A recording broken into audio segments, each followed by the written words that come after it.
अकोला में एक कुश्ती प्रशिक्षण के खिलाफ बेहद गंभीर मामला दर्ज किया गया है। आरोप है कि इंटर स्कूल कुश्ती प्रतियोगिता में शामिल एक 14 वर्षीय नाबालिग छात्र का निर्वस्त्र अवस्था में वीडियो बनाकर सोशल मीडिया पर वायरल किया गया। इस प्रकरण के बाद पूरे खेल जगत में सनसनी फैल गई है। शिकायत करने वाले छात्र के अनुसार ये चौंकाने वाली घटना कुश्ती प्रतियोगिता के दौरान हुई। प्रशिक्षक कुणाल माधवे ने 14 वर्षीय छात्र के निजी क्षणों का वीडियो रिकॉर्ड किया। जब छात्र प्रशिक्षक को ऐसा वीडियो न बनाने के लिए चेतावनी दी तो आरोपी ने उसे गालियां दी और गंभीर धमकियां भी दी। बाद में प्रशिक्षक ने ये वीडियो सोशल मीडिया पर वायरल कर दिया, जिससे छात्र की भारी बदनामी हुई। नाबालिग होने के कारण ये घटना छात्र के लिए मानसिक रूप से बेहद तनावपूर्ण साबित हुई।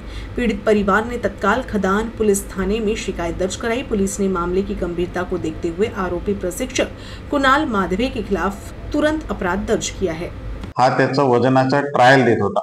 तो वजनाचा ट्रायल देत असताना त्याचं वजन 200 ग्राम काहीतरी जास्त भरलं, त्याच्यामुळे त्याचा वारंवार त्याचे ट्रायल देणे आणि ते वजन हे करण्यासाठी ट्रायल देण्यासाठी त्याचं ते चालू हे करत असताना त्यांनी आपले कपडे काढले होते। तर त्याच वेळेस त्या ठिकाणी असलेला प्रशिक्षक जो या गुन्ह्याचा आरोपी आहे कुणाल माधवे, त्यांनी त्याचं चित्रीकरण केलं आणि ते चित्रीकरण केल्याच्या नंतर त्याने ते व्हायरल केलं। आम्हाला अशी तक्रार प्राप्त झाल्याच्या नंतर त्या मुलाच्या वडिलांच्या तक्रारीवरून आम्ही गुन्हा दाखल केलेला आहे, ज्यामध्ये IT ॲक्टचे सेक्शन सुद्धा आम्ही लावलेले आहे।